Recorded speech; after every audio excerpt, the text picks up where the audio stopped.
The success of Clair Obscur came out of nowhere. The gaming industry has long been stuck in a predictable formula. Studios with huge teams and even bigger budgets, creating safe games. On paper, Clair Obscur should not have worked. Sandfall INteractive, a brand new studio, made up of largely first-time developers, attempted to build something ambitious in an industry that shuns risk-taking. And somehow, Sandfall defied the odds and created one of the biggest surprises in gaming, and like many stories, it started with one man. Guillaume Broche wanted to work in video games, but what he didn't know yet was what that actually meant. To get his foot in the door, Broche joined Ubisoft PAris as an intern in 2014, working on the Might and Magic franchise. But like all internships, it ended before it turned into something permanent. To keep himself close to the industry, he joined Microsoft and began working with their marketing team. And it was here that something important happened. He realized he hated it. It was at this point that I realized that I didn't really want to do marketing because it's not my thing. It was just a realization that I just don't want to work in video games. I want to also do what I like when I work in video games. To get the proper experience he craved, Broche decided to rejoin Ubisoft in their producer graduate program in 2016. In 2018, this path took him to Malmö, Sweden, where he joined the team working on The Division 2. It was here away from his home where something took a hold of him and where his creative curiosity turned into obsession. One night, I just started Unreal Engine to learn and have fun with it, and I got completely addicted. Like to a point that was very, very toxic for my health. I was basically working 8 hours per night after my day job because I couldn't let it go. It was like I could do everything. I'm like a god in this world. And this is when his side obsession became something more. Wanting to hone his skills, Broche decided to create an Unreal project to focus his creativity and goals. He called it Sandfall, and he knew exactly what he was going to try and create. Raison JRPGs with a turn-based combat system, like Final Fantasy VIII and Lost Odyssey, was where he was going to start. After all, he loved those games, and increasingly, these kind of games weren't being made anymore. So instead of waiting for one to exist, he began practicing building his own. While Broche was working in Malmö, he made a very important friend, Tom Guillaume, who was a gameplay programmer for The Division 2. But nothing moved on between them for some time. Tom kept focus on his programmer duties for The Division 2, and Broche focused on his producer experiences. But his little side project was always on his mind. Working on it alone, he noticed the limits of the genre he loved. Turn-based RPGs had always been about planning and patience, but never about reaction or immediacy. This changed one night while Broche was playing another game. I was playing Sekiro on the side when I was working on learning Unreal. One night I was just like, why can't I parry in my game? That is boring. It seemed like a simple addition, but it was a radical one.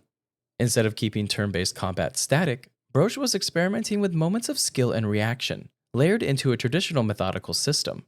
Months later, Broche knew he wanted more for his little project, but quickly realized one person can start something, but obsession alone was not enough to finish it. The most obvious choice for help was Tom. So in 2019, during a casual chat about Unreal and his project, Tom became Broche's partner.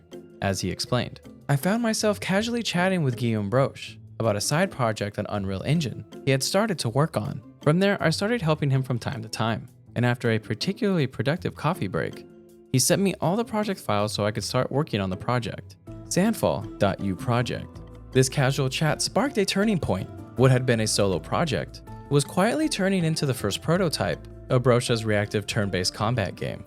And Broche would name this game We Lost, where he envisioned a darker Victorian-inspired world. But once again, Broche's Ubisoft internship would move him across the world to Shanghai, China. He was set to work on a Heroes of Might and Magic mobile game as the narrative director and brand development manager. And while it was a bigger role, it wasn't the role he wanted. Broche ended up staying in Shanghai for months, but eventually, the desire to create was too overwhelming. So in September of 2020, he made the decision to leave Ubisoft and commit fully to the project he had been carrying with him all along. Broche had little idea of how to run a game studio, one he named Sandfall INteractive. To get help, he called an old friend from university, Francois Maurice. At the time, Francois had been working for Marcel, the French equivalent of Uber. Wanting to be a part of something, Francois instantly agreed without hesitation. He was a friend of mine from university, and we were in the same student association. We drank a lot together, so we became close. So when I was looking for someone to handle the more administrative and relationship side of the studio, I contacted him, and he just said yes instantly, and quit his job the following week. The real kicker here was that Francois had never worked in game development before, and was now helping run a game studio. But Francois got straight to work. Right away he focused on one thing a game studio would need, and that was money. And through a couple of angel investors he found, would bring the money in that would lead to major key hires for the studio's art and music department. The art for We Lost was functional, but Broch knew it wasn't good enough. If the project was going to become something more, it needed an artist who could define its identity. With their new investment, he took to the internet to begin his search.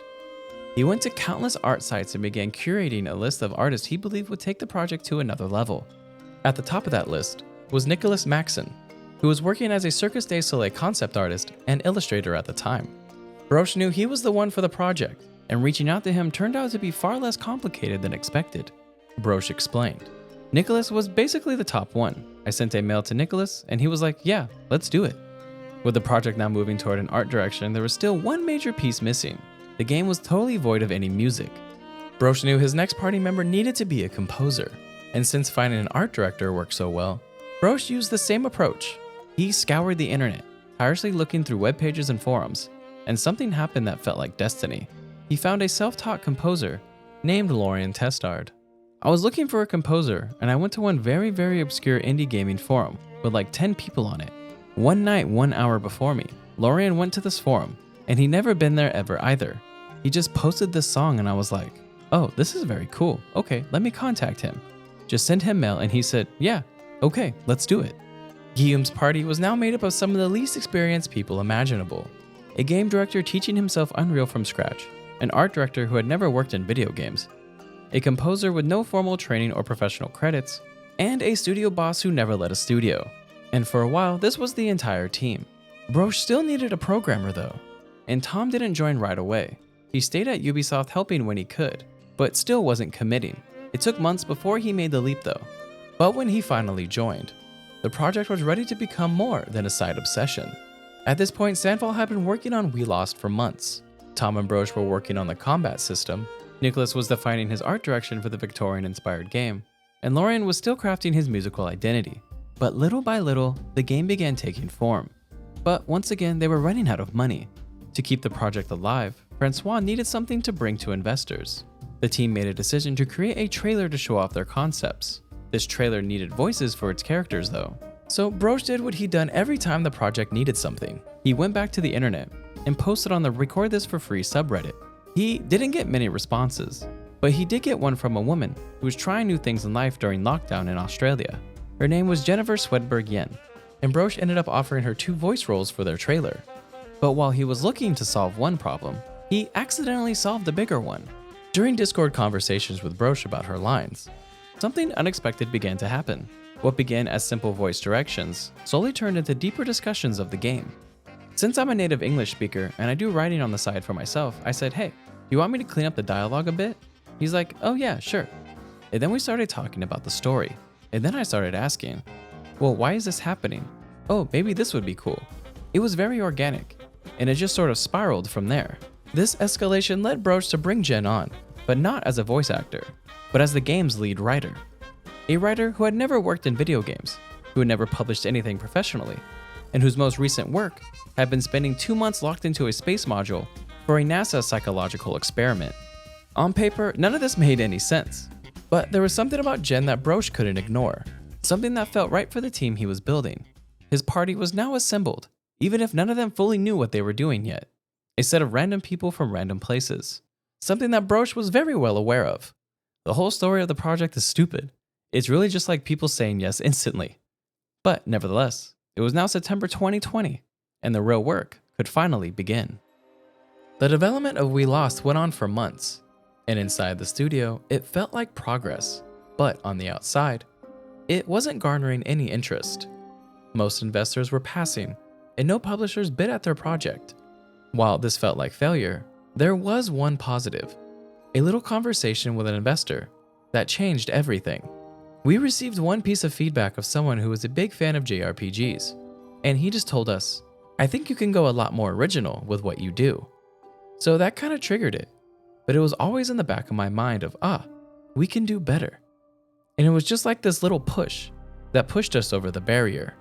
While this comment didn't give them the financial backing they needed, it did give Sandfall the belief that if they wanted to succeed, they would have to start over, together. While the team scrapped everything for We Lost, one thing stayed certain. The game was going to be a turn-based RPG. This would never change. But everything else was in question. The old version proved that familiarity wasn't enough. If Sandfall were truly starting over, their game needed a reason to exist beyond nostalgia. There were quite a few ideas floating around, but nothing ever stuck. That was until one day, when Broach came across an image on an art site that depicted a woman and a huge monolith. This single image sparked a completely new idea, the idea of a countdown, a doomsday clock. But the idea ended up stalling there. It needed more meaning. This left Jen to answer one single question: why? As she explained, that's not a story, right? Like, what is the story? Who is she? What is she doing, and why is she doing this? We got stuck for a while, like a little bit, where we came up with a bunch of alternatives, but didn't really like any of them. The answer eventually came to Jen, but not through brainstorming. At that time, I was working on a short story that had actually come to me in a dream. In that short story, I realized could work with the hook. It could explain who the woman is, what she is doing, how she's doing it. It could create the story beneath the story, in terms of actually what is going on. With the story finally taking shape, the next step in the reboot was obvious. The game needed an identity to match it, and that meant turning to its art. Nicholas had been the top of Broach's list for a reason, and now it was time to give him the lead. Given the freedom to reimagine the game from the ground up, Nicholas wasn't interested in following industry norms. He trusted his instincts instead, believing the game needed to feel like something the world had never seen before. That led him in a different direction altogether. He decided to make the game distinctly French, drawing from an aesthetic the industry had largely ignored. This decision made the project feel more fluid and right for the team. A few weeks into the reboot, the team once again found themselves needing more money. Publishers were still turning them away on the basis that they had nothing to show. Knowing they were finally on the right path, Sandfall did not want to fail now, so they reached out everywhere they could for financial backing, and their needs were answered by their own French government. The French CNC, which is known to fund films and television, started extending support to video game studios as well. Sandfall would become one of those studios. The CNC provided pre-production funding and a tax rebate. Additionally, the studio also received backing from the Oxenity regional government and a $50,000 mega grant from Epic Games. Together, this backing gave Sandfall the breathing room they needed to finally create something they could put in front of publishers. Now in 2022, the biggest opportunity Sandfall had to find a publisher was approaching: the Games Developers Conference. For any studio trying to secure full support, GDC was pivotal, and for the past few months, the team had been racing toward it, working relentlessly on a vertical slice that they could finally show what their game was about. Though they weren't alone, hundreds of studios were chasing the same thing, which meant Sandfall's work didn't just need to be good, it needed to stand out. And when Sandfall displayed what they were creating, it drew attention. So much so they were getting offers from multiple publishers, big and small. But there was one that stood out, a relatively new publisher, who, like Sandfall, were doing things differently. Kepler was a co-op owned publisher owned by a collection of indie studios. This includes A44, who made Ashen, Ebb Software, creators of Scorn, and Slowclap, the team behind Sifu. The goal of this group was to pull resources to facilitate their own releases, but to also publish games from other studios. Kepler saw what Sandfall had already achieved with limited resources, little experience, and a small team, and offered Sandfall a deal. We had a lot of different offers from big and small publishers. We were surprised by that because the game style is kind of niche at the time. But what we really liked with Kepler is the fact that it's a relatively new small publisher made of indie studios. And 2022 was the year Sandfall had risen from a small friend group to a professional studio. With Kepler's backing secured, the studio moved into a new headquarters in Montpellier, a place they nicknamed The Manor. And for the first time, Sandfall wasn't just dreaming about finishing a game. They were now fully responsible for delivering one. To fully develop this game, Sandfall had to expand. Over the next few years, the team grew to just over 30 people. But growth didn't suddenly mean they knew what they were doing, because Broach wasn't looking for experience. He was looking for passion. After completing hundreds of interviews, he found it was something he could recognize almost immediately. But this lack of experience did come with a price. The team had to learn everything at once, usually from scratch. The systems, their tools, and their workflow were learned on the spot. To survive this, Brosh and his team leaned on YouTube tutorials to help them grasp what they were getting into. As Brosh explained, I also want to acknowledge the unsung champion of our industry, the individuals creating YouTube tutorials on game development, because we were completely clueless about making a game before. But this inexperience also gave Sandfall something different. It gave them freedom. A freedom that allowed each person to bring in their own tastes and perspectives from a life outside of gaming. With a team that didn't think like a usual corporate studio, they could ask themselves a single question: why not? And this happened all across the studio. Roles blurred and people wore multiple hats. Artists could think about game systems, designers could weigh in on narrative, and programmers even solved problems that weren't technically theirs to solve. And while it was inefficient and almost insane, it's what gave Sandfall their edge. Since Sandfall was so small and inexperienced, choosing the right game engine was pivotal. For Brosh, the answer was clear. Unreal Engine was the first engine that made him feel like the ideas that he had could be turned into something playable without a massive team behind him. It granted Sandfall the power to create assets and code in a way that allowed the rest of the team to help and contribute. Unreal's blueprint system was especially critical, with only 2 programmers at the studio at the time. Blueprint allowed non-programmers to add logic, experiment with systems, and collaborate directly with Brosh, even though he had no formal programming background himself. The broader Unreal ecosystem mattered just as much. Plugins, assets, and template projects gave Sandfall starting points, letting the team experiment quickly while they were still learning how to make a game at all. For a studio made almost entirely of beginners, Unreal was the obvious choice. But as development continued, a difficult decision emerged. Stick with Unreal Engine 4 or move forward into the newly released Unreal Engine 5. The issue for Sandfall was they had already spent so much time hand-making tons of assets to achieve the light and dark effects they wanted for the game, and these tools did not move with Unreal Engine 5. So if they wanted to move into the future, they would have to rebuild everything all over again. And whether it was crazy or not, they chose the future. I think we also got particularly lucky that our development timeline coincided with the release of Unreal Engine 5, which was an absolute game changer for us, with many groundbreaking new rendering features, Guillaume explained. Unreal Engine 5 on a graphical level would also give Tom the ability to enhance the details and lighting effects of the game, and these light and dark effects would become the identity of the game, which would properly be named Clair Obscur, a French term for light and dark. One of the people most excited for the restart was Jen. Originally not involved in shaping the story, starting over allowed her to provide fresh ideas and showcase her writing abilities. Brosh had been inspired by the book The Horde of Counterwind, a French science fantasy novel about an elite group of 23 individuals who journey upstream against a powerful, mysterious wind to find its source. This idea of an expedition into the unknown became the foundation for Brosh and Jen, but they didn't know how to move on from that. Together they knew they didn't want the game to be about something as easy as good versus evil. Their game was going to be about something more. Jen loved sci-fi and fantasy, often falling asleep questioning the nature of creation, thinking about questions like, what if God was in a coma and he had locked-in syndrome and that made the universe? Or, what if humans had the ability to go through metamorphosis like butterflies? Could older humans be reborn young this way? The dream she had that inspired the why of their story was about a young woman who had lost her mother at an early age, only to find out her mom was alive, trapped inside paintings she can enter and move through. It fell onto the daughter to step inside those paintings and save her mom. Jen realized this dream wasn't just a story of its own, it was the missing piece. This is when the story took shape. The woman at the monolith would become the patrons, Aline. The daughter became Maëlle, and the grandpa from Jen's dream would become Renoir. While Jen's dream gave them most of the story, they were still missing a big piece, the catalyst. And the answer came from an unlikely source. Around the same time, Guillaume's mom actually helped us, Jen remembered. He asked her, what is the worst thing that could happen to you? And she said, to lose you, or to lose any of her children. And so that became our catalyst.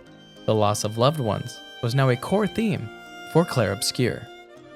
Much of Clair Obscur was created and written during the pandemic, at a time when uncertainty, grief, and despair were rampant across the world. Nobody felt this more than Jen. She began to layer those feelings throughout the game, intertwining them into the world and its characters.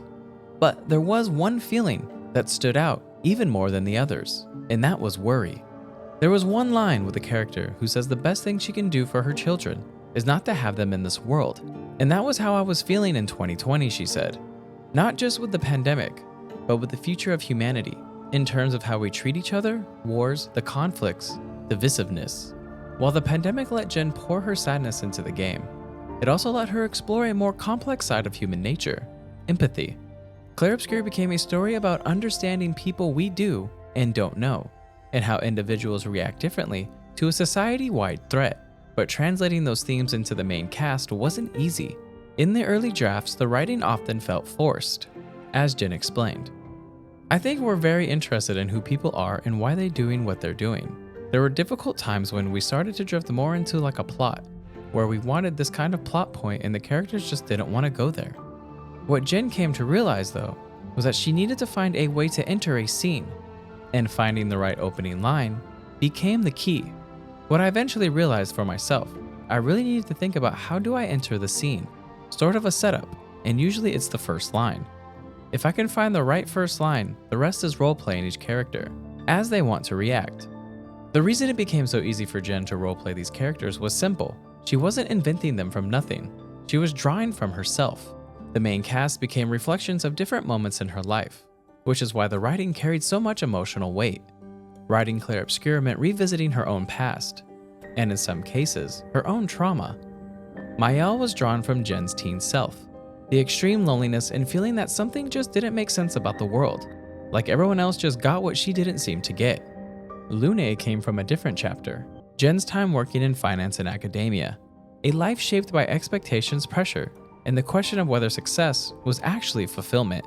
And Gustave drew from her ideals, from her time at Harvard and the naive belief that she could help change the world if she just tried hard enough. Gustave also carried something more personal, Jen's experience growing up Chinese American, never fully feeling she had a home. And Renoir came from something very close to her. He was inspired by Jen's inner Chinese mother, with dialogue shaped by real conversations she's had with her parents. Because of this, writing dialogue became a matter of perspective. All Jen had to do was ask herself which version of herself would react in that moment, and let that voice speak. There was also something Broche brought to the process that took Jen's work to the next level, something that video games haven't really figured out how to do well.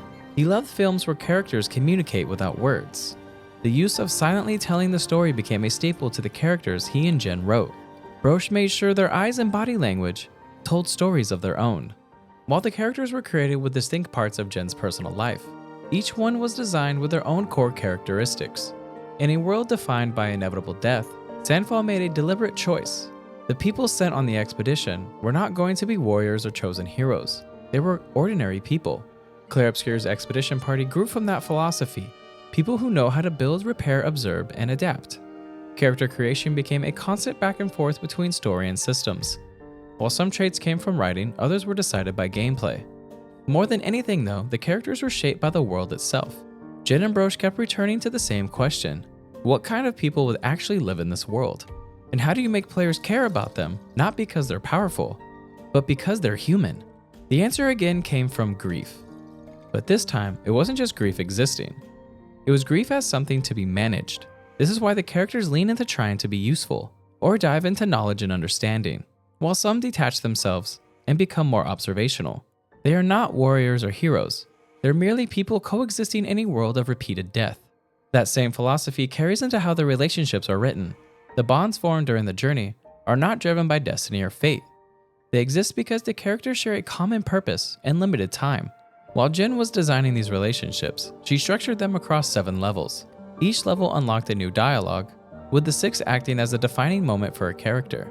Jen focused on one guiding question when shaping these pivotal moments. What would break this character, and what would allow them to heal? Each defining moment forced a character to confront something they had been avoiding about themselves. These moments were meant to be about recognition of inner trauma or guilt. This made them deeply relatable and more human, giving depth for players to understand them. That desire for understanding extends into the romances as well, truly wanting players to understand these characters. The romance within Clair Obscur would not be gamified. Jen and Broche wanted choices to carry consequences and feel closer to real life. Players are never warned when a choice might close a door. There were no consequence notes or outcome markers. They did not want players approaching romances as a system to optimize. They wanted them to listen to the dialogue, read emotional cues, and respond with empathy rather than strategy. The relationships unfolded naturally and sometimes end because circumstances change. In that way, romance became less about fulfillment and more about understanding. It asked the players not to win someone over, but to respect who these characters were and the lives they were trying to live. Before Sandfall, Nicholas had been designing flyers for Cirque du Soleil. Now he was in charge of building this world from scratch. Him and Broach decided that the characters would live on an island, isolated from the world. The bigger question was which history to draw from. Steampunk and Victorian influences, like We Lost, had already been done to death. So instead, they looked inward, to their own country, to a period that games rarely explored, a period of time called the Belle Époque, mixed with the rise of Art Deco. As Broach explained, for France, it was an important point in history that represented a lot of our country's growth and culture. So it's something that we really wanted to bring to life for our players in a way that they have never seen before. This decision would shape the entire tone of the game. The Belle Époque, or Beautiful Era, was a time of innovation, optimism, and confidence in the future that defined French culture in the late 1800s. But under this aspiring surface was a feeling of anxiety and doubt. This contrast is what truly made the Belle Époque so interesting. And it was in this duality that Clair Obscur found its aesthetic vision. Players got their first taste of this in the capital city of Lumiere. Nicholas created a version of France with a corrupted, distorted Eiffel Tower and the doomed monolith looming in the distance. Architecture floated unnaturally and statues and monuments lied broken, and yet there was tall green trees and colorful flowers still growing beneath a bright blue sky. And even though the city's name meant light, it never fully seemed to embrace that. One of the key artistic visions Nicholas had for the game was the color palette. Lumiere is dominated by gold, deep blues, and purple that induces a feeling of knowledge and richness. And his ideas explored throughout every level in Clair Obscur. Take the worn-torn forgotten battlefield, the huge open plain filled with bodies frozen in mud, old weapons, and trenches. Nicholas used gray and brownish res to create a bleak realm of past wars, invoking a sense of sadness and dignity for players. Visage pushes this even further. Bone whites, black and blood reds dominated the landscape. Nicholas used the bone white to invoke a sense of death, with its almost fossilized heads constantly staring at players as they explored. Black was used to create a sense that the world was bigger than it was, but the blood red is the only saturated color on the level, and it demands the attention of the eye. Each of these landscapes was designed to be something extraordinary, and vastly different from anything seen before in gaming. As Nicholas explained, I've been literally playing the same types of games over and over, where it would be just in space or it would be just zombies, and it was getting incredibly stale for me personally, so I certainly wanted to get out of that loop and really think out of the box for all the designs. One of the standout levels that captures this philosophy is Flying Waters. Nicholas had wanted to create the place that looked like it exists under the sea, without ever actually going underwater. There were fish and whales drifting throughout the air with giant seaweed surrounding the player. Bubbles would rise out of nowhere, and there was even the light rippling across the environment as it was filtered through water. But amazingly, everything took place above the ground. Part of this came from technological limitations. The team knew underwater gameplay wasn't realistic for their scope, but instead of abandoning the idea, Nicholas leaned into the illusion. SpongeBob has the same kind of idea where they're just walking normally underwater, Nicholas laughed. So I was like, why not try to make a realistic version of that? The finished project of the world was filled with strange creatures, surreal spaces, and vastly different biomes that constantly surprised players. But more importantly, these environments became another way the game explores its central themes, the tension between light and darkness, and beauty and decay. Beyond the world, Nicholas had to design the character's appearance to match the expressive world he had created. And since they were not traditional heroes, their outfits needed to be shaped around exploration and history. Drawing inspirations from Dishonored and BioShock, Nicholas leaned into outfits with more symmetrical motifs, with designs focused on clothing that felt rugged but practical. Nicholas adorned the characters with all the same three colors: black, purple, and gold. Black for the seriousness of the expedition, purple as a color of corruption, and gold as the key contrast, signifying beauty.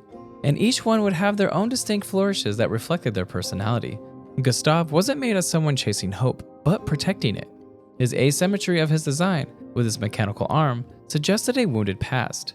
His mid-length cloak and strong shoulder structure portray a tank character. Mael was designed as the opposite of Gustav in almost every way. Where he is heavy and grounded, she is light and in motion. Nicholas gave her a shorter jacket, segmented armor pieces, and tighter fitting clothing that allow for quick movement and agility. Mael is a character who doesn't feel like she belongs where she is, and her design reflected that restlessness. She looks ready to run, climb, or escape at any moment. But Lune's design strips away protection almost entirely. Unlike the others, she wears minimal armor, relying instead on long flowing fabrics and soft leather layers. Her outfit feels fragile by comparison, as Lune isn't meant for combat through force, but through knowledge. Her long coat and exposed arm gives her a quiet, restrained presence, as if she's always observing. And finally, CL. She was designed to feel dangerous but not reckless. Her outfit offers very little protection, making her the most exposed member of the expedition. Her bandages and visible scars suggest someone who has already lived through the loss and learned how to keep going anyway. While building the world and characters was great for Guillaume, his real love was always the combat. Broche grew up on the golden era of JRPGs, like Final Fantasy VII, X, Blue Dragon, and Lost Odyssey, games that shaped his creative taste and defined what turn-based combat meant to him. But he didn't want to just copy them. He planned to evolve them. His idea was simple: keep the strategic depth of traditional turn-based systems, but add in real-time tension. Timed inputs like dodges and parries were added, giving his game a layer of intricacy and alertness that Broche enjoyed from Sekiro, and the team has admitted they were not trying to reinvent the genre from scratch. Many of the individual mechanics already existed elsewhere. The difference was how they were being assembled. They were trying to get strategy, reflex, cinematic presentation, and character-specific systems were all going to be working together under one roof. Something that came about as rather funny to Broche from his friend Maurice was that Broche's interactive RPG combat had already been used by another game, Paper Mario. It was really funny because I'm a big Nintendo player. So when Guillaume came up with the defense system, I was like, okay, this is from Paper Mario the Thousand Year Door, Maurice explained. Except it wasn't. Broche had never played it, and actually only checked out the Nintendo Classic after Maurice recommended it after development ended. Implementing these features, though, was not easy. As a duo, Broche and Tom had been working on this combat style since the beginning. The expansive nature of what they were now trying to do with Clair Obscur was more complicated than their small project of We Lost. The timing windows for dodging and parrying had to feel fair, and the combat flow needed to be smoothed out to feel seamless. And the breakthrough finally came during an in-house testing event. I remember the first time we play tested those features with the team. Very early on in a demo we had specifically created to showcase the battle system. People on the team were trying to beat a boss in turns, passing the controller after a failed attempt. At the moment, we felt things had really clicked together, and that we had managed to create something unique that would define the game, Broche explained. Now, Broche and Sandfall knew that this combat style wasn't a fit for everyone. Some players don't enjoy real-time elements in turn-based games, and others struggle with reaction-based mechanics.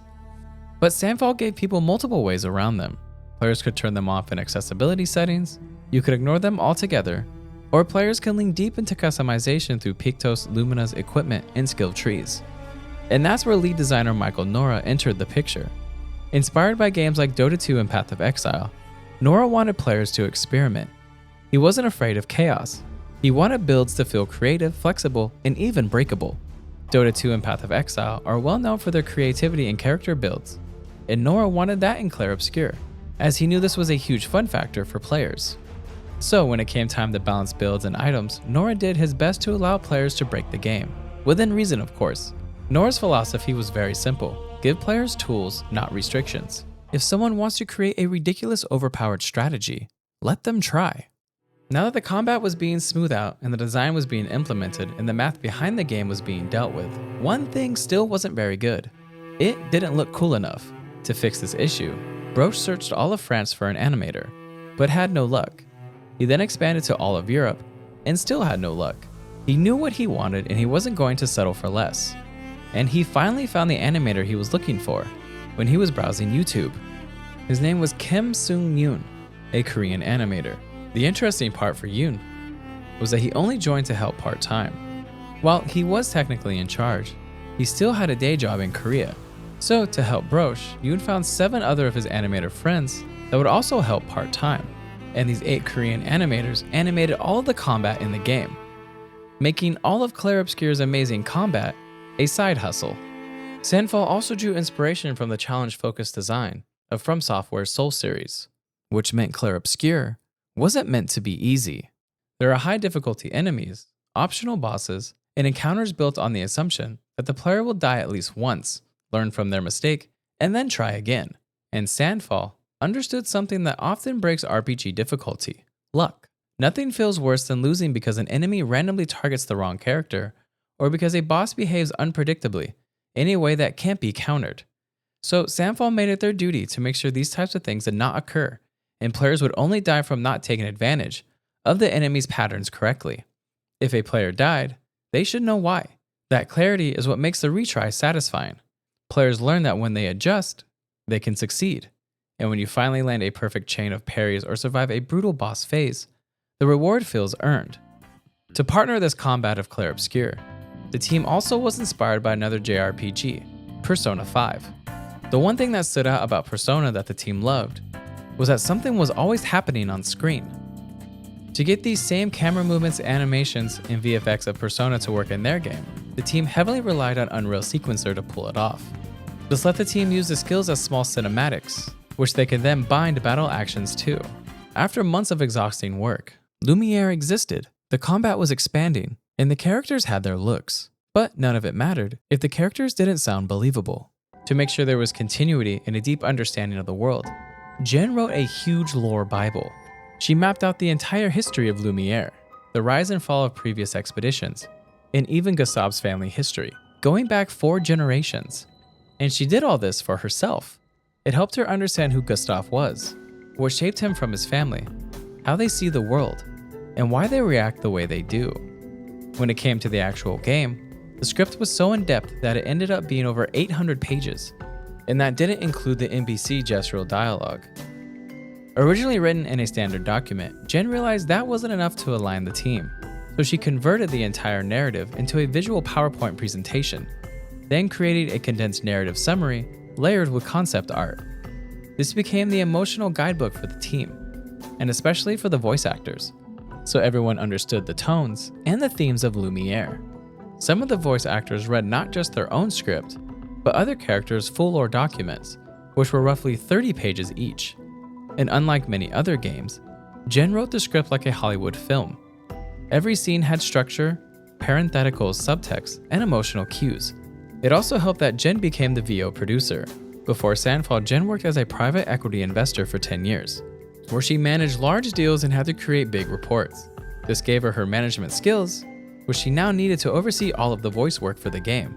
And she would definitely need these skills, as actors like Charlie Cox, Ben Starr, Andy Serkis, and Jennifer English were joining the project. Serkis in particular surprised the team when he joined, but Andy knew that Clair Obscur was going to be something special. As he explained, "I got sent the deck and I looked at it, and I just thought this world looks extraordinary. It was beautifully crafted. It was a combination of the artwork, the created world, and the story itself. I just thought I'd love to be a part of this." Charlie Cox came on board through his agent, despite not being a gamer himself. He recorded most of his lines in roughly 4 hours. For a small studio like Sandfall, hiring actors of this caliber seemed impossible. But the answer was quite simple. They allocated part of their marketing budget to secure their work, a strategic move that allowed Sandfall to punch above their weight when it came to hiring such big names. But this also terrified Jen. "I had such fears when I found out that we were working with Andy and Charlie, because I'm also like the voice producer. So going through that process, I was thinking, are these words worthy of Andy Serkis? Is he gonna be like, what is this drivel you're making me say?" So yeah, I had an existential panic. And yet once recording began, something clicked. Ben Starr described the experiences as one of the most collaborative he had ever been on. As he explained, we were bringing her words to life, and it was this really cool thing to see what we were doing having this effect on the people who were making it. We could tell when we were doing a good job because it's how they imagined it. And Jen could only agree with how well everyone did. The way that they all delivered every single line really captured the essence of the characters. Everyone expects that from Jennifer English and Ben Starr. I mean, they're fantastic, and this was their best work yet. But the rest of the cast, Kirsty Ryder balanced vulnerability and intensity perfectly. Rich Keeble, Shala Nix, they're all fantastic. And after 4.5 years of development, Clair Obscur was nearly complete. But there was a big issue: the intro. Their current intro was posing a problem. It didn't feel narratively engaging. For a game built entirely around human connection, That was a big problem. If players didn't feel attached from the beginning, everything that followed might not work. At this time, Lumiere felt barren. There were few NPCs and little interactions. It looked beautiful, but it didn't feel alive. Broach took a step back and realized what was missing. The intro wasn't letting players live or feel in the world. It was just showing them it. So they reinvented Lumiere and filled the city with people. And then they added small gameplay elements to bring the environmental storytelling to life, like conversations. But the biggest addition was being able to control Sophie. This helped create the human connection they were lacking in the original intro. Instead of observing the world, players were now experiencing it. And instead of watching the loss, they felt it, which made the harbor scene even tougher to witness. As Broach explained, I could barely watch the scene through tear-filled eyes, and I doubt I'm alone here. It might be a little bit sadistic, but it's important to build a genuine connection to the characters. And this connection was what the rest of the game relied on. While Broach had a hand in everything about Clair Obscur, there was one portion of the game he left alone, and that was the music. Broach was so sure of Lorien's ability, he left him in charge of all of it. This was because Lorien grew up surrounded by video games. His father owned a video game store, so consoles and games were a part of Lorien's everyday life. Mario Kart and Mario Party music left an early impression on him, but his love for game music was solidified when he heard the great OST of the Legend of Zelda series as a teenager. He began to realize that the music would live outside of the game, becoming a part of someone's daily life, and linger in our memories, reminding us who we are when we first heard it. This moment was so profound for him that he began to self-teach himself how to compose music in his free time, creating a new track every week to experiment and refine his skills. Lorien was chasing a dream that one day he would build an entire universe through music that would tell the story of the world and its characters. Lorien had a huge advantage when it came to making the music too. He was on the project from basically the very beginning. This meant that he wasn't composing the music to an almost finished project, but he was composing along with it. He was able to read the script as it evolved, and he got to study the concept art Nicholas was creating and watch the world take shape in real time around him. That gave him something rare in the industry: freedom. He was trusted to explore, and that exploration led him to the first track Lorien ever wrote in 2020, Letra A Mael. This piece would set the emotional tone for the game and for Clair Obscur himself, when it was revealed to the world in Mael's character trailer. For Lorien, this moment meant everything. It's really meaningful and special for me to see the first song I wrote 5 years ago, to be present and see the song that leads the main tone of the story and atmosphere of the soundtrack, like piano, voice, guitar, melancholia, and nostalgia for Mael, and the other characters come from this song. But Lorien's early involvement did more than create a beautiful song for a trailer. It changed how the game was built. In most cases, since Lorien saw the landscape art as it was being created, he could write the music for it before the dev team decided what event was taking place. This allowed Lorien's music to shape the game in a cohesive way. But while Lorien was creating his music, he realized he was missing a big component of the music he loved: the human voice. In the beginning, most of the music was made with just instrumentals. And to him, the voice was the most emotional instrument that you could have. Without it, something essential was missing. And one day, Lorien saw a video of a dancer moving in slow motion. He was so inspired by her movements, he began composing a song as he watched her dance. But the piece needed a voice. Taking inspiration from Broach's instinct for finding talent online, Lorien searched the internet, and he found a singer whose tone felt right for Lumiere, Alice Piercier. So he emailed her during the pandemic, and to his luck, she responded, and a week later met Lorien at the studio and saw the dedication he had to his work. And she just assumed she was there to perform, but Lorien gave her the opportunity to help write lyrics if anything came to her. The next day when Lorien was playing piano, Alice was so inspired she wrote the lyrics within 2 hours, something that takes her days usually. Both being super excited, they showed the team and everyone was awestruck. Everyone knew that this song was the one. They had created the theme song Alicia within 2 days. As Lorien explained, there is something in the mood and its melody, in the atmosphere of the track.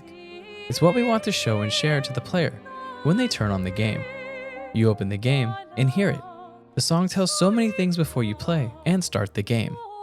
But not every song came to them this easy. There were some songs that tested their resolve. The 33-minute track Nos Veilles en Lumière took Lorien 2 months with 10-hour days to complete. The difficulty came with how many layers a song has, with so many songs being put together into one. But the real problem came from the pressure Lorien put on himself to create the perfect tracks. I put like all the stuff I had in me for 3 years into it. I put like all of the melodies of the characters into it, and it took a lot of time to get a foundation I love. So yeah, I think this one was pretty challenging. The scope of creating such a complete work of art was something Lorien underestimated when he began. Even though he was on the team for 5 years, he still worked up until the very last month before release, creating custom music for every landscape, character, battle, and cutscene.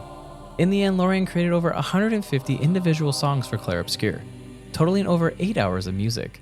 He put his entire soul into making his masterpiece a reality. It meant so much that after the team recorded Elysia with an orchestra, he laughed and cried for 2 days after. Broch himself knew how hard Lorien worked on the project. As he explained, "I always said, even if the game is bad, the music will live its own life." And after 5 years of development, Clair Obscur Expedition 33 was finally ready for release. Everyone at Sandfall was confident, and hype for the game had slowly been building. An April release looked to be the perfect time to launch, as there was no other RPGs coming out in that time. The team settled on April 24th.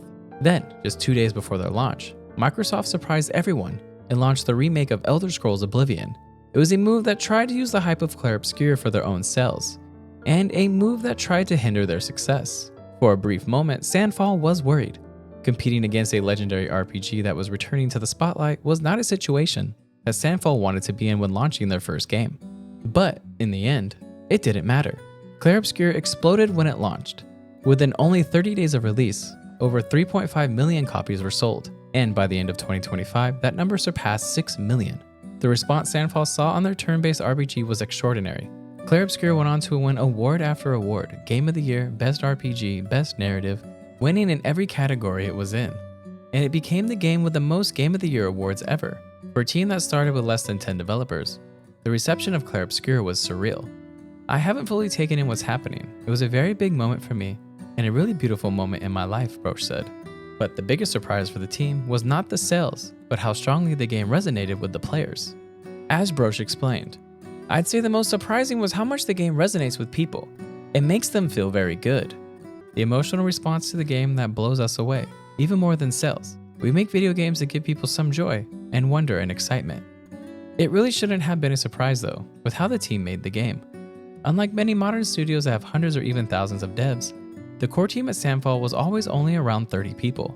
And even with their external partners and collaborators, it remained way smaller than massive productions that dominate the industry now. And this smaller scale was Sandfall's secret weapon. By staying small, Broch could clearly keep Clair Obscur's identity and creative vision intact. As he explained, "When you have thousands in a team, how do you keep a creative vision? Like, I would have absolutely no idea how to keep a creative vision in a team of 1,000 people. Even on our side when we grew to 30 people, there were a lot of hardships and things we had to reorganize just to make sure that we keep the vision."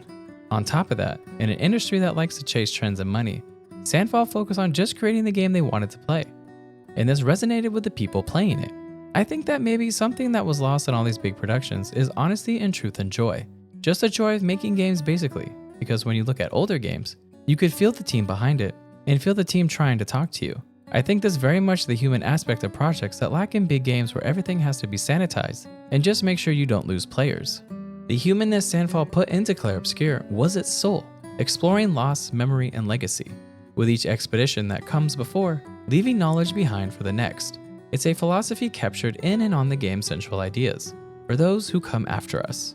Even when an expedition fails, its sacrifices helps the next one move forward. And in a weird way, the story of the game mirrored its own creation. A small group of devs, inspired by the games that came before them, set out to create something that felt purposeful and meaningful, pouring their heart, experiences, and love into every part of the project. And players felt it in the characters, the music, and the world. There's a lot of joy and sincerity in how we made the game, and I think it's something players can connect with, because we have soul in this game, and it's impossible to reproduce somewhere else without the team here, Broch said. "We are emptied out. There is all of us in the game, nothing left."